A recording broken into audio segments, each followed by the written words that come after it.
और सिया की मुलाकात कॉलेज के दिनों में हुई थी। दोनों की दोस्ती धीरे धीरे प्यार में बदल गई। कॉलेज खत्म होते ही रवि को एक अच्छी जॉब का ऑफर मिला, लेकिन उसे अपने शहर से हजारों किलोमीटर दूर जाना पड़ा। दोनों ने वादा किया कि चाहे कितनी भी दूरी हो, उनका प्यार कभी कम नहीं होगा। पहले कुछ महीने तो बहुत अच्छे रहे। रोजाना वीडियो कॉल्स, घंटों तक चैटिंग, एक दूसरे की छोटी छोटी चीजों में दिलचस्पी लेना, सब कुछ परफेक्ट था। लेकिन जैसे जैसे समय बीतता गया, मुश्किलें बढ़ने लगीं।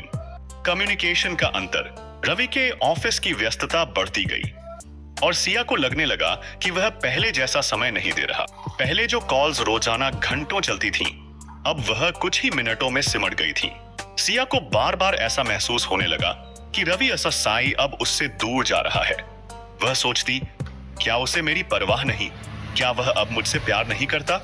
रवि को भी यह महसूस हुआ कि उनकी बातचीत में पहले जैसी गर्मजोशी नहीं रही। उसने सोचा कि शायद यह दूरी की वजह से हो रहा है। एक दिन उसने हिम्मत करके सिया से बात की। सिया, मैं जानता हूं कि हमारी बातें पहले जैसी नहीं रही, लेकिन इसका मतलब यह नहीं कि मैं तुमसे कम प्यार करता हूं। लेकिन रवि, अब तुम मुझे पहले जितना समय नहीं देते। मुझे माफ कर दो सिया। चलो हम एक रूटीन बनाते हैं जिससे हमारी बातचीत फिर से पहले जैसी हो जाए। विश्वास और समझदारी। रवि और सिया ने तय किया कि वे हर रात कम से कम आधे घंटे वीडियो कॉल पर बात करेंगे और पूरे दिन के छोटे छोटे अपडेट्स एक दूसरे को देंगे। इससे उन्हें फिर से जुड़ा हुआ महसूस होने लगा। लेकिन असली परीक्षा तब आई जब रवि की ऑफिस पार्टी में उसकी एक फीमेल कलीग के साथ फोटो सोशल मीडिया पर वायरल हो गई। सिया को जैसे ही वह फोटो दिखी, उसके मन में शक घर कर गया। रवि, ये लड़की कौन है? तुमने मुझे इसके बारे में बताया क्यों नहीं?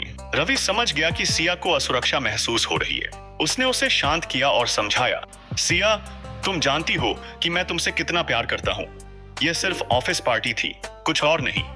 अगर तुम्हें किसी भी बात का शक हो तो मुझसे सीधे पूछो। सिया को अपनी गलती का एहसास हुआ। उसने फैसला किया कि वह रवि पर भरोसा रखेगी और बेवजह शक नहीं करेगी। सरप्राइज और रोमांस बनाए रखना। लॉन्ग डिस्टेंस में रोमांस बनाए रखना आसान नहीं होता। धीरे धीरे रिश्ते में बोरियत आने लगती है। रवि और सिया ने इसे ठीक करने के लिए एक नया तरीका निकाला, सरप्राइजेस।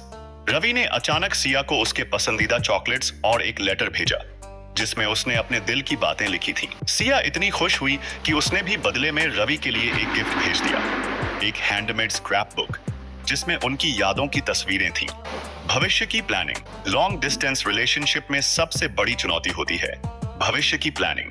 अगर कपल को यह न पता हो कि वे कब मिलेंगे तो रिश्ते में मायूसी आ सकती है। रवि और सिया ने तय किया कि वे हर 3 महीने में एक बार मिलेंगे। इससे उन्हें एक दूसरे का इंतजार करने की खुशी रहती थी। उन्होंने भविष्य की भी प्लानिंग की कि कब वे स्थायी रूप से साथ होंगे। खुद को बेहतर बनाना। सिर्फ रिश्ते पर फोकस करना ही काफी नहीं था। रवि और सिया ने अपने करियर और पर्सनल ग्रोथ पर भी ध्यान दिया। उन्होंने किताबें पढ़ना शुरू किया, नए स्किल्स सीखने लगे और एक दूसरे को मोटिवेट करने लगे। प्यार की जीत। 3 साल की लंबी दूरी के बाद आखिर वह दिन आ ही गया जब रवि ने सिया को शादी के लिए प्रपोज किया। सिया की आंखों में आंसू थे, लेकिन ये खुशी के आंसू थे।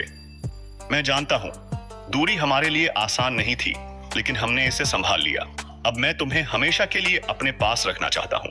क्या तुम मुझसे शादी करोगी? सिया ने खुशी खुशी हाँ कह दिया। उनकी कहानी साबित करती है कि अगर प्यार सच्चा हो तो कोई भी दूरी उसे कमजोर नहीं कर सकती। कम्युनिकेशन बनाए रखें। रोजाना बातें करें, चाहे कम ही सही। भरोसा करें। बेवजह शक से रिश्ते में कड़वाहट आ सकती है। सरप्राइज दें। छोटी छोटी चीजें रिश्ते को ताजा बनाए रखती हैं। भविष्य की प्लानिंग करें। अगर आपको पता हो कि आप कब मिलेंगे तो इंतजार आसान हो जाता है। खुद को और रिश्ते को बेहतर बनाएं। सिर्फ प्यार पर ही नहीं, अपने करियर और पर्सनल ग्रोथ पर भी ध्यान दें। अगर सच्चा प्यार हो तो कोई भी दूरी उसे खत्म नहीं कर सकती।